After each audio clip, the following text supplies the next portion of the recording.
Hello, it's me, Bidemi. Thank you for pressing play. Whether you're a long-time subscriber, a new follower, or you found the Big Picture podcast because someone shared an episode with you, it truly means the world that you're here right now.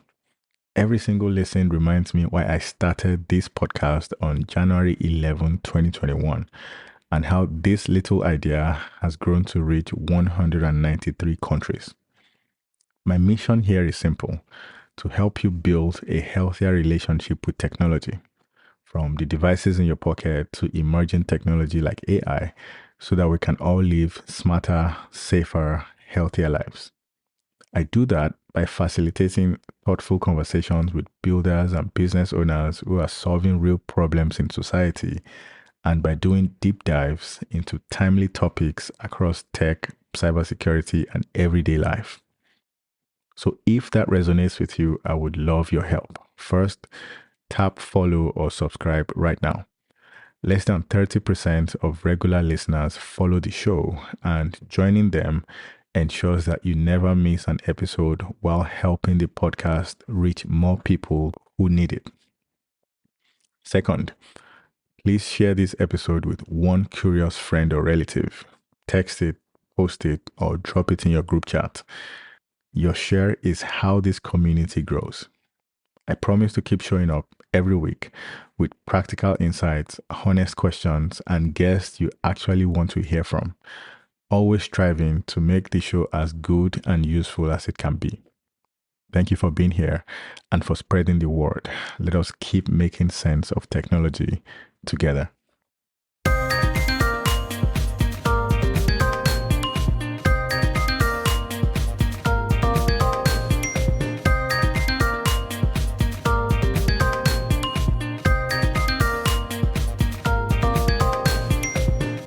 Okay. Thanks for joining us on another episode of the Big Picture podcast. I have a special guest from the state of New York. Over to you. Hi, thank you for having me so much. I really appreciate being here. So to start with, you're someone you have a very interesting background. You have a company that does very, very interesting things that a lot of people don't even pay attention to, or they don't even know they are supposed to pay attention to it. So to start off from there, who is Lynn? What does Lynn do? Why does Lynn do what she does? And so on. Well, I run Presage Consulting and Training, which is a company that helps employers to create safer, more supportive workspaces. So what we do is we assist employers in three major ways. We help them to address domestic violence in the workplace by training their key staff, helping them to develop programs and policies that back up that training, and helping them to develop, really cultivate a safe, supportive culture within their workplace so that people actually feel safe coming forward and disclosing the violence that may be happening to them. Domestic violence in the workplace is much more of a problem than most people realize because it's not something that people talk about on a regular basis, but it's impacting our work in a lot of ways. I came from the nonprofit field initially. I'm a social worker by trade, and I started my work in domestic violence shelters, in police departments, courtrooms, trying to help victims on a one-on-one basis. And at some point, I really decided I needed to take that to a bigger level. I needed to work with more than just one person at a time. And I wanted to have a bigger impact. So I thought that the best way to do that was to work with employers because about 85% of people who experience domestic violence are employed. So that gives their employer a really great opportunity to assist them and intervene. And it's a missed opportunity in a lot of cases. So that's why I started the company, because I wanted to help people to help their employees. I'm a survivor of domestic violence myself, and I was employed while I was being abused. And frankly, my employer was not very helpful to me. So I want to change that for people who are experiencing that now. Wow. Wow. Thank you for that very detailed background. And it shows through as you were describing what you do. This started off for you as something personal. And it's basically trying to be a human, because all of us have the human gene. Like I always say, it's kind of like an oxymoron. You're a human, you have a human gene in you. If you see someone next to you struggling, you should do the least you can do is to try to help them. So you took that and you were like, oh, this shouldn't happen to someone else in the near future. And then you actually did something about it. So to pivot from that, not pivot, to go from that is, what did those first years teach you that still guides you in the work you do at Presage right now? Well, when I first started the company 18 years ago, I knew my subject matter and I knew what I wanted to do, but I did not know how to run a business at all. So that was a big learning curve. And it took me quite some time to learn how to be an entrepreneur, how to be a business owner. And so there's a lot of lessons I learned along the way in that sense. And those have definitely helped me. Learning those lessons has definitely helped me to become better at what I do. But one of the things that's really stuck with me is the fact that employers want to help, but they just don't know how. And so it's not the problem is that not that people don't care. It's that they're uncomfortable with the topic and they don't understand how it intersects with the workplace, and they don't understand what they can do about it. There's this misconception that domestic violence is sort of the victim's problem, that it doesn't have to do with what happens at work. But the reality is that it spills over into the workplace the vast majority of the time. So when you're having someone who's experiencing unwanted phone calls, visits from their partner, harassment at the workplace, it's affecting their ability to perform. It's affecting their ability to show up for work. That's impacting everybody, not to mention the safety aspect. So if somebody shows up to the workplace and wants to harm their partner, they could very easily harm others in the workplace.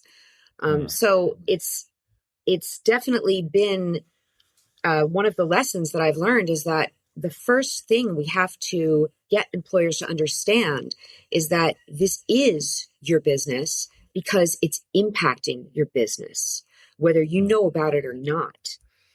It's going on under the surface. And just because you're not hearing about it doesn't mean it's not happening. It's happening to about 21% of all employees, male and female. They're experiencing at least one form of abuse. Maybe it's not physical, but maybe it's financial or maybe it's verbal. And if that's going on in someone's home life, they can't be their best employee self at work. So we want to make sure employers know that this isn't just a personal issue. It impacts everybody at work. Wow. Wow. And again, I knew what you would present and how you would present it, but maybe hearing it from you again, which for most people, they're hearing it from you for the first time, but hearing it from you again, it's kind of crystallizing it from me saying 85% of domestic violence victims are employed. Logically thinking, well, these people take the abuse to work. Monday to Friday, 9 a.m. to 5 p.m. or whatever the hours are, meaning there is a spillover effect to the employer. Many HR departments probably don't factor this into employee well-being and wellness programs and so on. So if you could touch on that again to kind of pinpoint what are those gaps that you feel like, well, maybe during onboarding or maybe during your typical HR week during the year, what should these organizations be doing to account for these spillover effects, especially when victims bring abuse symptoms to work? Well, we want to, as I said earlier, establish that culture of trust and support so that people feel safe coming forward. We want to destigmatize the issue of domestic violence and let people know that it's okay to talk about it at work. It's okay to let HR know if this is happening to you. You're not going to get fired. Nobody's going to judge you or see you as stupid or weak or a bad employee if you come forward and say this is happening to you. So if people know that right off the bat, as soon as they start working for you in onboarding, as you mentioned, then if that is something that's going on with them, they'll feel safe coming forward to tell you about it. And the most likely person to get a disclosure, to hear about domestic violence at work, is a coworker. So if you know that somebody you work with is experiencing this, we want to make sure people know that this is an act of caring. It's not interfering in someone else's life. If you know this is going on, you can say to that person, hey, it seems like you might be having some problems at home. I can help you to come forward and talk to HR. I could help you if you don't want to talk to HR. I can help you by giving you this hotline number, and maybe you could call the hotline. Or I can help you by maybe going with you down to the police department to make a report. So there's ways that you can reach out and be supportive to someone who's experiencing abuse without really getting, super involved in it yourself, but just by letting them know there is help out there and you do care about what's happening to them. When we see things happening in the workplace that, if HR, for example, gets a report of an employee who hasn't been coming to work lately and they haven't been turning in their assignments, for example, maybe they're not being abused. Maybe there's something else going on with them. But if we don't ask, we'll never know.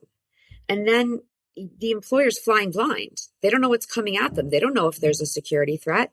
They don't know if that employee is suffering at home.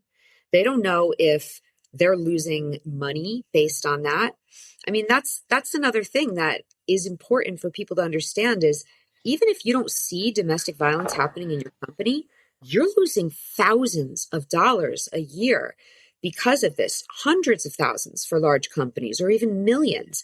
Because when we look at absenteeism, lost productivity, increased healthcare costs, liability, turnover, you're losing so much money without even realizing that it's going down the drain.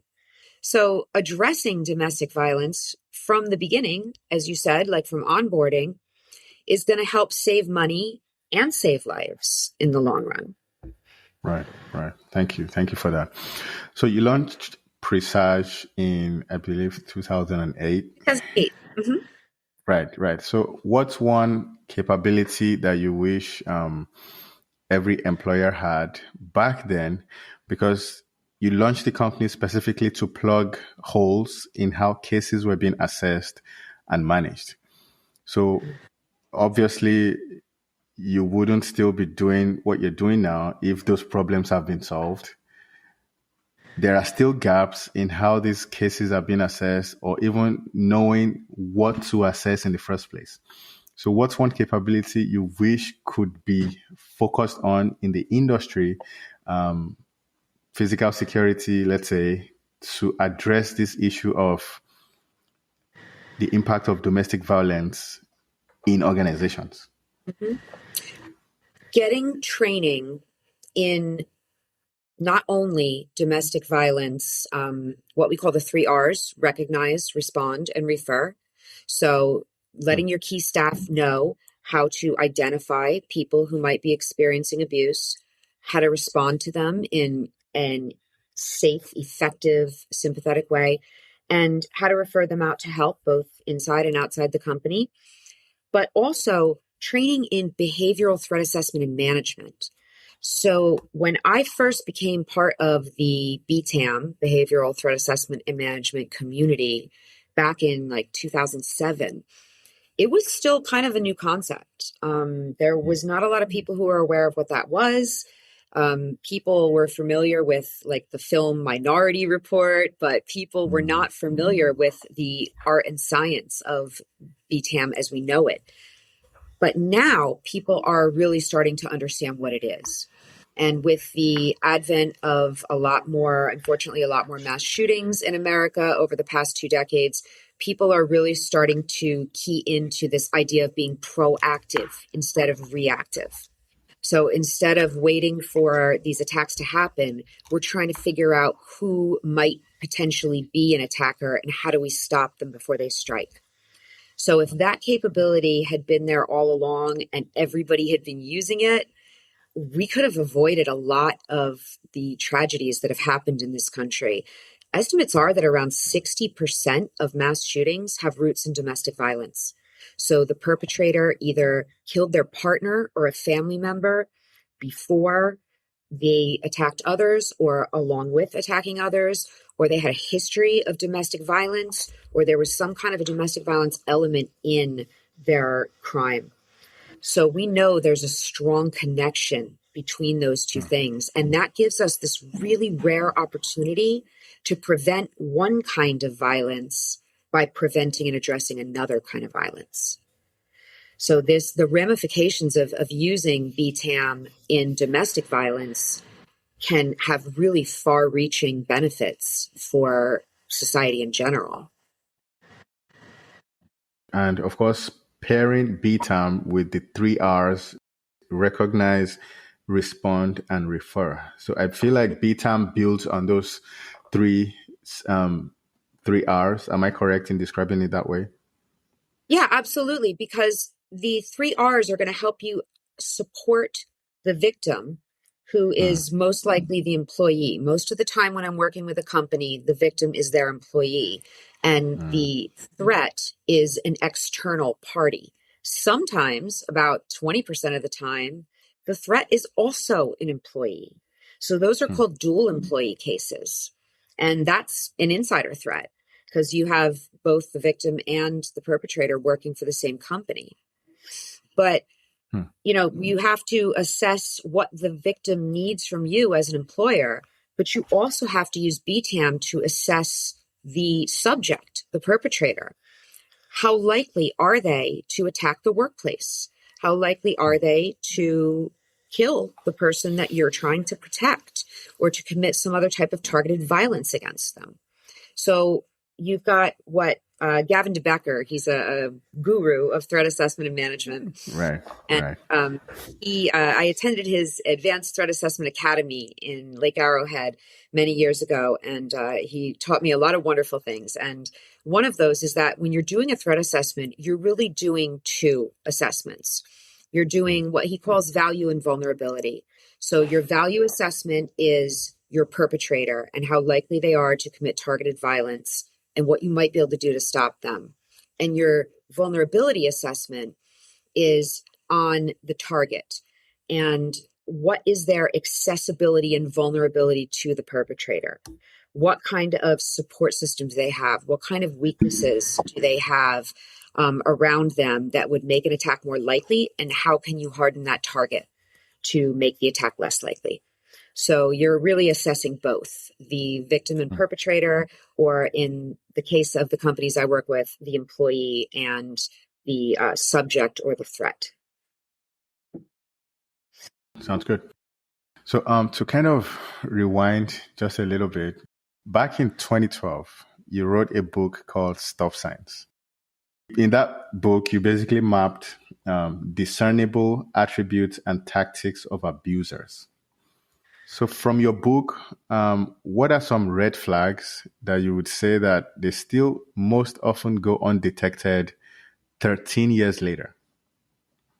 Yeah. And the things I'm about to say go for all abusers, really male and female. So this advice isn't just for females.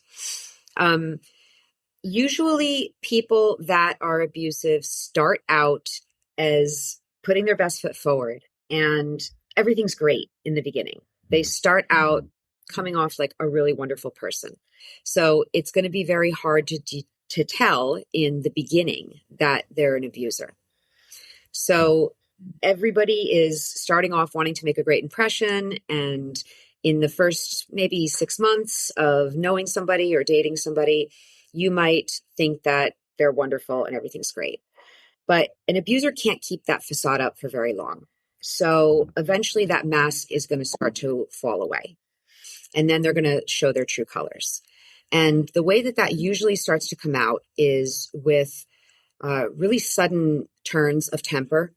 So everything's fine, and then they're yelling and screaming. Or they want things to be their way, and they want to control everything.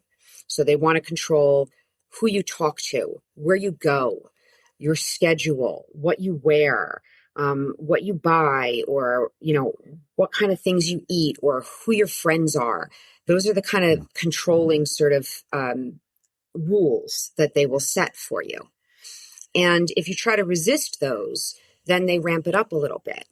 And they may try to isolate you from friends and family who could say to you, hey, this isn't really healthy. This isn't really normal. So they'll try to say, hey, you shouldn't hang out with your friends because they're a bad influence on you and they're trying to break us up. So you shouldn't hang out with them. They're, troublemakers, or I don't like them, or they don't like me. Or they'll act in such a way that maybe you're embarrassed to bring them around your friends and family because of the way they behave, and they might humiliate you. They will put you down. They'll say insulting, disparaging things to you, like insult your appearance, or tell you that you're stupid, or you're never going to make anything of yourself. You can't get anywhere without them, because they're trying to get you to be dependent upon them. They're trying to get you to feel like you're nothing without them. They're trying to get this bond going. And that is kind of the glue that keeps people stuck in abusive relationships. So when you start to see some of those signs, then that's a clue. And people don't see it because it masks itself. So jealousy is a great example. Someone will get jealous over something very silly, like say you're talking to a coworker. You're supposed to talk to your coworkers. That's how you do your job. But that person might say to you, I don't want you talking to your coworkers. And at first you might think, oh, that's really cute. They're jealous. They love me so much that they're worried that someone might take me away, and they don't, they want me to just be there for them. But what you don't realize is that that's not normal. That's not healthy. That's insidious. And eventually it will turn into them forbidding you from talking to anybody that they perceive as a threat. And pretty soon you will be cut off from the people around you. And it's going to make it harder for you to get help when you finally do decide that you need help. Wow. I'm just thinking, how many people listening to this now are going in their head, and then running through a list of people they know, or people that they know. And anyway, thanks for breaking that down. I feel like a lot of people need this list to be front and center. So at the very least, maybe a relative or a friend, they can be able to help, and then say, maybe talk to your manager next time you get to work. You might be a victim of something at home, and then it could be spilling over into your work. Maybe you do night shifts, and then you take all those baggage to night shift, and then you're inefficient because you're on night shift anyway, and on and on and on. So it's wow. Thanks for breaking that down. Some people think their employer can't help, but they can. There's a lot of things your employer can do to help. Right. Just like we're finding out from Lynn now, and it's just so eye-opening. And wait, let's just continue. So today you train employers, including multinationals, and you also do case consultations on employee situations. So if you can anonymize as much as you can, what does a typical first call from an employer sound like? Usually they call me because something's gone wrong. Hmm. They will call me because they have a scary case or they've had a number of scary cases. Sometimes, unfortunately, they call me because they've had a homicide. Hmm. And some of the larger companies in the country, if you've got over 100,000 employees, you've probably lost at least one or two employees a year to domestic violence homicide. And it's not to say that that happened at work necessarily, but getting killed at work by a current or former intimate partner is actually the number 2 cause of death on the job for women, followed by car accidents. So it is unfortunately a common thing. And sometimes employers will call me after the fact. I wish they had called me before that happened, but it's sometimes a situation where they don't realize that they have a problem until something awful has occurred. So when they do get me on the phone, they're curious about what kind of services are available. And they want to know how those services can be customized to their company in particular. So every company has its own organizational culture. And every company is different with how they do things, how their employees operate, and how they want their employees to get messaging or to respond to certain things. Their policies are all different. So we try to work with them in a very tailored way. We try to make it so that we are meeting their needs and interests and their goals, and we're doing things the way they want them to be done. So it's going to fit for them. It's going to be adaptable for them. It's going to be something that's realistic for them to roll out. So we talk about what they need, what they already have in place. We don't want to reinvent the wheel. We want to work with what they've already got going. And then we want to find out where they'd like to be. So what is their end outcome? If they say, well, we'd like to reduce the reports of domestic violence. We would like to have less people who are experiencing this. Then we can figure out how they can better assist employees. Or if they say, we'd like to reduce costs involving domestic violence, then we talk about creating an employee awareness campaign so that employees can understand what the issue is and how their company can help them. So it's going to be different for everyone. There's no one size fits all prescription, but it's important to start by making a call. It's important to look at what's out there because unfortunately, what we see a lot of is employers who don't get disclosures. And so then they think they don't have a problem. We know already that probably around 60% of women alone, and this doesn't even include male employees, but about 60% of women alone have experienced a kind of intimate partner violence. And so if you look at all the employees you have, you've got more than half of your employees that are experienced or have experienced this. And you know it's happening, but you're not hearing about it. That's a problem. I'm scared for companies that say, oh, we've got 100,000 employees and we didn't get any domestic violence reports last year. That's a big problem. You're doing something very wrong if you're not hearing about it. So you can't be complacent. Companies can't just stick their head in the sand and say, well, we're not hearing about it, so let's not worry about it, because it's going on under the surface. You're just not unaware of it, and that's putting you in a position of blindness. Right, right. And this gets me thinking back to every year. Some companies do it twice a year. They roll out a survey for people to answer questions about what do you feel working at this company? What do you think is going to make you do your job better? Does your manager feel like they understand you? And so on and so on. So now I'm thinking there should be an entire section regarding, are you possibly a victim of intimate partner violence or domestic violence? And it doesn't even have to be physical. It could be someone controlling what you spend money on. That is abuse. Am I right in describing it that way? 100%. Yes. Huh. Wow. Yeah, So I guess absolutely.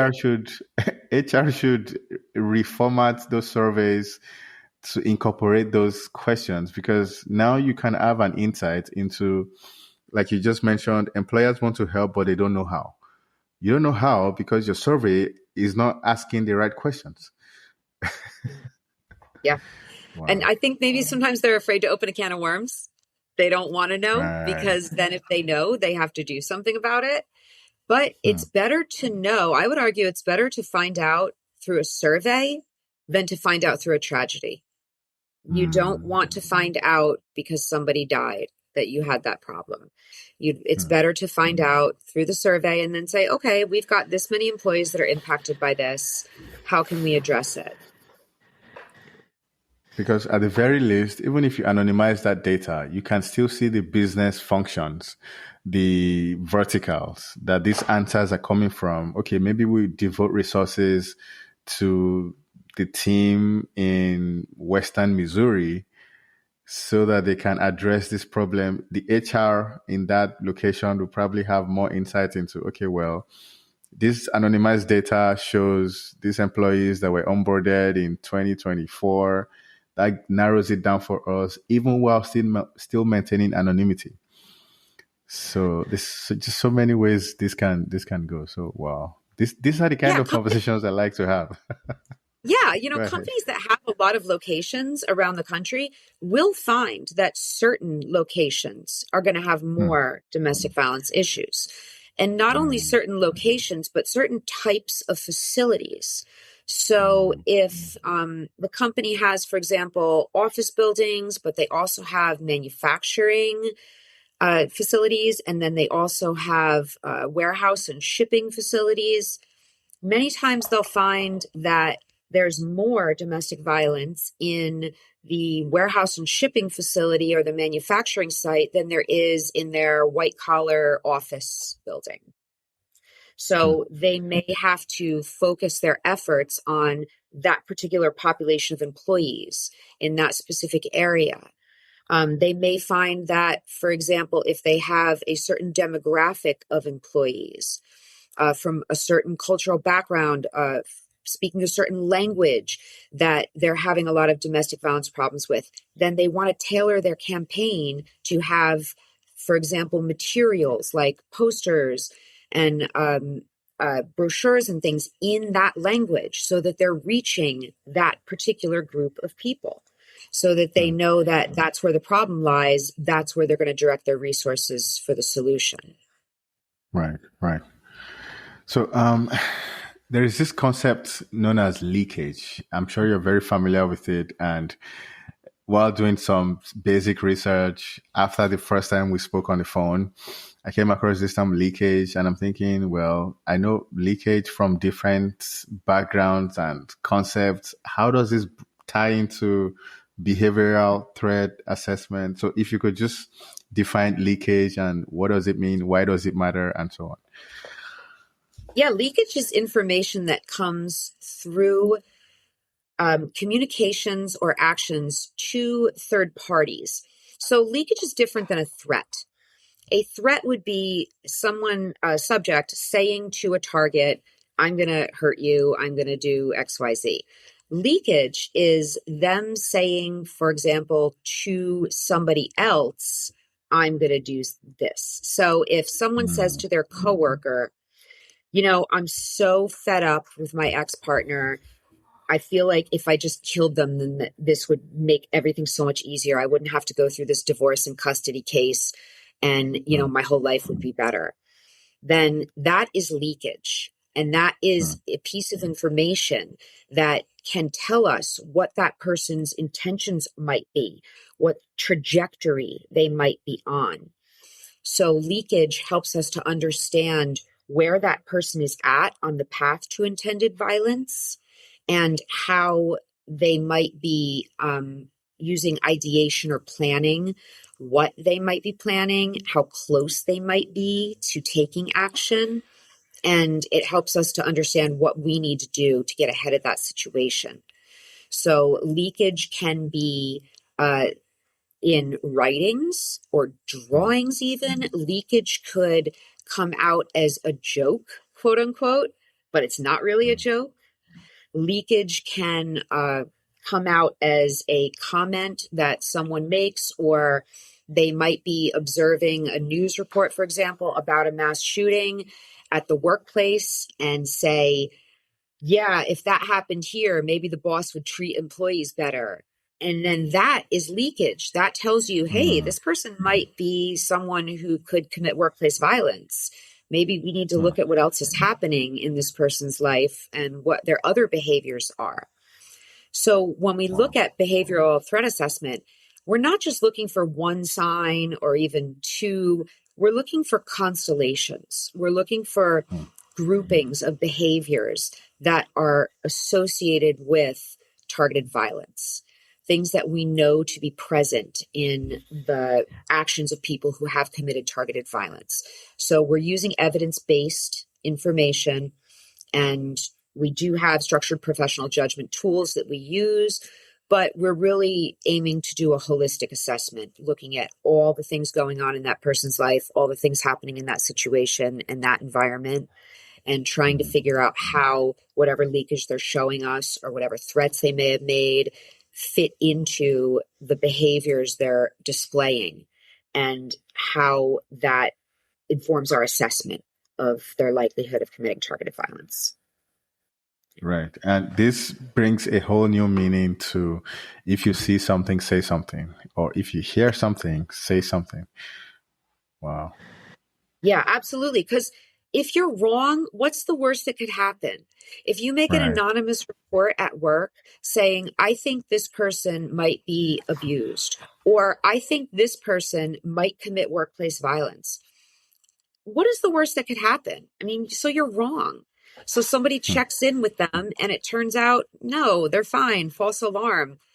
That is so much better than not saying something and living with guilt for the rest of your life because you didn't say something. Right. I would so much rather feel stupid because I made a mistake than not say something and have a tragedy occur. Right. Right. So research shows that most attackers experience notable stressors in the years prior to violence, prior to committing violence. So from your experience, how do you think teams can systematically capture and assess these stressors? Is it possible to do that? Yeah, I'd be looking a lot closer than a few years back. So when I'm looking at a threat situation, I'm looking at what is happening currently in that person's life. Risk is dynamic. It can change on a dime. It can be different. If I assess someone on Tuesday and I give an assessment as to their risk level, that could change on Friday and be completely different because of new information or developments. So risk is constantly changing and moving, especially in domestic violence cases. It changes very quickly. So we want to be aware of what is currently happening. And a lot of behavioral threat assessment and management is about departure from baseline. So you think about what somebody's baseline level of behavior is on a normal basis, and then you look at what's different and why. So if you have an employee who is usually a great employee, they do their job, they're really social, they're communicating all the time with their coworkers, and everything's going great. And then all of a sudden something changes. They're not showing up for work. They're not turning in their assignments. They're irritable. They won't speak to their coworkers. They're maybe, showing displays of extreme emotion at work, for example. That's a big departure from baseline. Something's wrong. So what kind of stressors are happening in their life? Somebody has to check in with them. Somebody from HR, a coworker, somebody from employee assistance program or employee wellness or a manager. Someone has to check in and find out what's happening in their life. When we see people at a breaking point, usually there's big problems in their personal relationships. There's big problems with their family, their partner. There's problems with their financial situation. There's problems with their work situation. Maybe they are having legal trouble. Maybe they have to go to court for something, or there's been an arrest, or there's a restraining order. Maybe they got fired. Maybe they're having mental health problems. Maybe they're having substance abuse problems. All of these things are like kindling. So if you think of a fireplace that has kindling in it, all those situational stressors are the kindling. And then there's a spark. The spark is a trigger event. And that can be someone gets fired, somebody breaks up with somebody, someone gets arrested, or someone loses custody of their child, or somebody gets, kicked out of their apartment, or whatever it is. That catalyst is what sets the fire. So there's this misconception out there when we see acts of targeted violence like mass shootings. There's this misconception that somebody snapped. Nobody snaps. Nobody goes from being a perfectly normal, stable, well-adjusted person to killing a bunch of people. Nobody does that. There's a trajectory that people go on from having a grievance, a problem that they have with somebody else, to having an ideation of, well, I could solve this problem by committing targeted violence. And then they move to planning and preparation phase. And then they move to a breach phase where they're testing it out. And then they move to action. So there's all these points up the ladder the whole time. And at each stage, they're showing us signs. So before they get to that catalyst, that trigger point, we have all these opportunities to see where they are on the trajectory and back them down away from targeted violence. But if we don't know what to look for, then we can't see those. We can't connect those dots, and we can't intervene and try to prevent that act.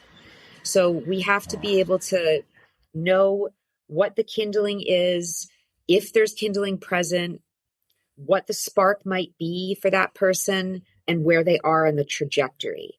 And that's how we start figuring out how to prevent what could be coming and how to keep them away from their intended violence. Thank you for that. So I wanted to touch on device tampering as well as sabotage at work. So usually we see abusers tamper with a partner's corporate device, and then there is all sorts of stuff that comes with that: monitoring, data exposure, sabotage. They send emails to a bunch of people using the employee's device. What are some of those early signs that the IT team should watch for that would indicate, well, there might be device tampering going on in this situation?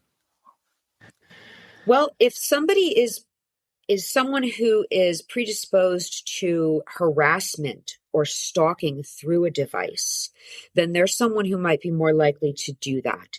So if you have an employee who is, for example, being harassed by their former partner via email, so they're getting 3, 4, 5 emails a day from that former partner, or they're getting hundreds. I mean, I've worked a case one time where they were getting 400 phone calls a day from this person. So, they're getting a bunch of phone calls or a bunch of emails or a bunch of text messages.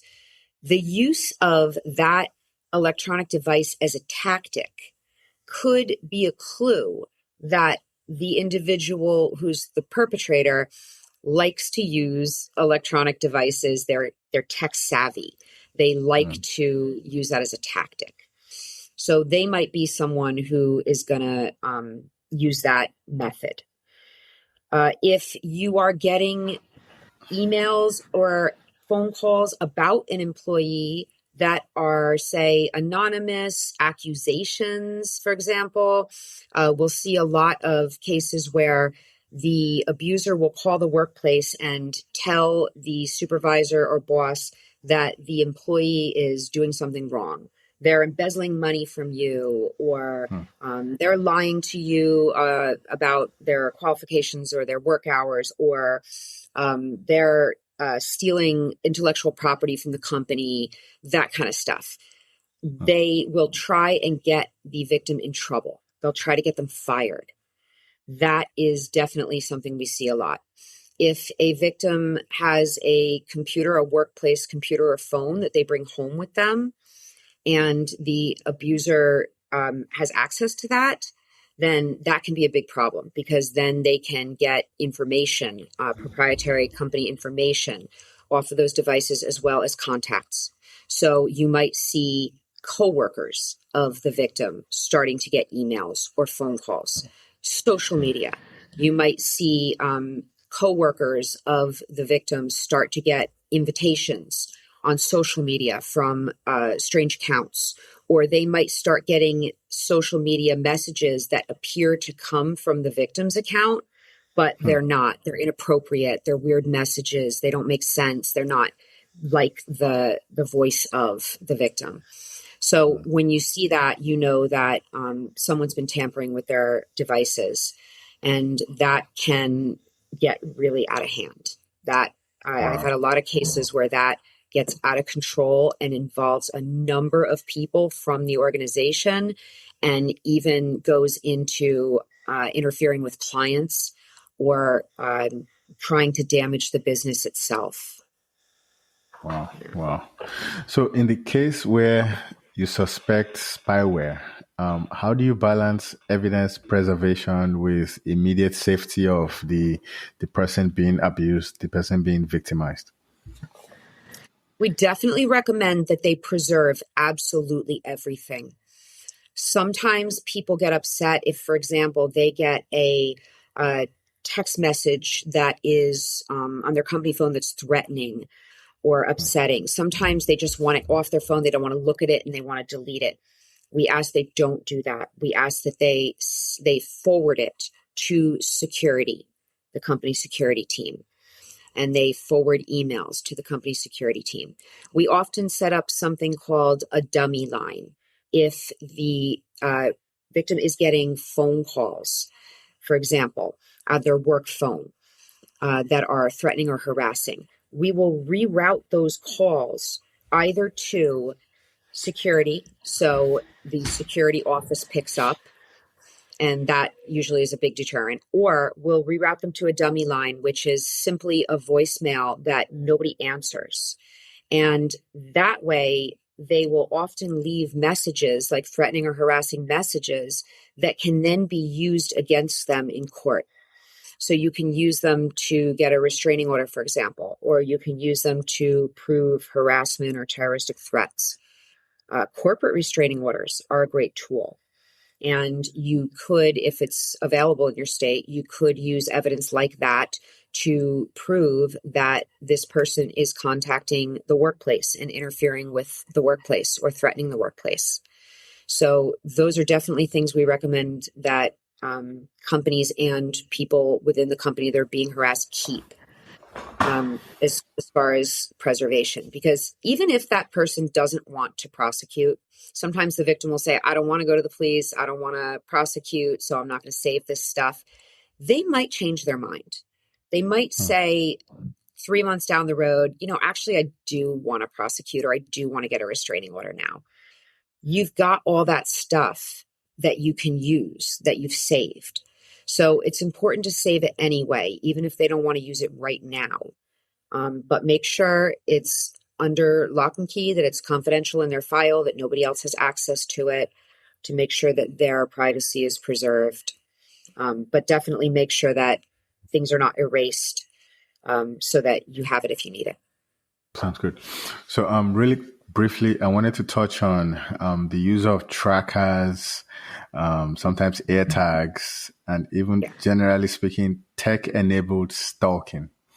So with all these Bluetooth trackers, air tags that can be bought from stores and put into someone's work bag and so on, how should employers brief their staff on the risk of this illegal tracking devices, Bluetooth trackers, and so on, regarding the risk and response, basically? If somebody knows where you are all the time, and makes reference to that, that's weird. And that should be a clue that there could be some way that they might be tracking you. So a lot of times an abuser will say something to a victim like, I know that you were at such and such place today, or I know that you said you were at work late, but I know that you actually weren't. Or you were supposed to be home 20 minutes ago and you're still at work. Why haven't you come home yet? So that is sort of an indicator that they have knowledge and awareness of where you are. That is not something that they should or would know otherwise. So employers can tell their employees that if somebody seems to have an unusual awareness of your location or your schedule, that's a big red flag. And they might have some kind of a device on you or your vehicle or in your bag, as you mentioned. Most police departments will check your vehicle for a tracker if you ask them. A lot of mechanics will, for free, put your car up on a lift and look underneath it for a tracking device if you ask them. There now is technology through Apple, for example, that will show you if there's an AirTag within the vicinity of your phone. A alarm or warning will pop up and let you know. But it's important to be aware that when it comes to stalking, there are no coincidences. So if someone shows up at the same place that you're at all the time, and you think, gosh, it's really weird that they happen to be at the gym at the same time I'm at the gym every single day. That's really a weird coincidence. It's not a coincidence. There's no such thing as that when it comes to stalking. So be aware of things that are unusual and don't ignore your instinct. If your instinct tells you something's not right, don't brush it off. Right. Understand that there is a reason that your gut is telling you that. Thanks for that. In terms of the legal climate on these trackers, some states are actually tightening the laws on illicit tracker use. Florida, for example, just increased the penalties related to the use of illicit trackers. So what legal nuances do you think corporate counsel should consider when cases touch work property or premises? Mm-hmm. Well, because it is at that point going beyond just the employee and it's actually going to the employer and it's affecting the workplace, then yeah, that is really a place where they should be getting involved. And they can be doing things like getting a corporate restraining order, or they can be doing things like testifying in court, sending somebody from the security team to testify in court and say, yeah, this individual has been tracking the employee to our workplace, or this individual has broken into our corporate device and they have been emailing contacts within that device and harassing other employees of our company. This individual has shown up on our property multiple times. It's important to do that because then it tells the judge that this isn't just the police and the judge. This isn't just this one person that's being impacted.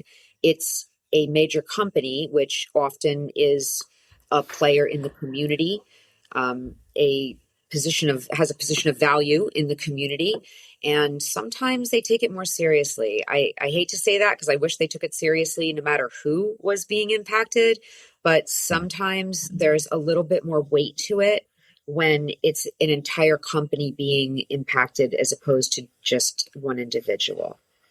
Right. So yeah, I would recommend that companies really get in the ring when something like that is happening, because if an abuser is involving the company like that, showing up at the workplace, emailing other employees, harassing other employees, getting on your computer devices, that is a red flag to me that they are more likely to commit targeted violence at the workplace. They are more likely to involve the workplace and other coworkers in targeted violence. So it is more of a risk in that sense. So you're dealing with a greater risk if someone's doing that. I would encourage them to become more involved for their own safety. Thank you. So, I wanted to be mindful of your time. I'll just quickly touch on your roles, giving back to the community. You're active in the ATAP. Is that the right way to say it? Association of Threat Assessment Professionals. Yeah. I believe you served on Oregon's Violence Against Women board. Am I right? Yeah.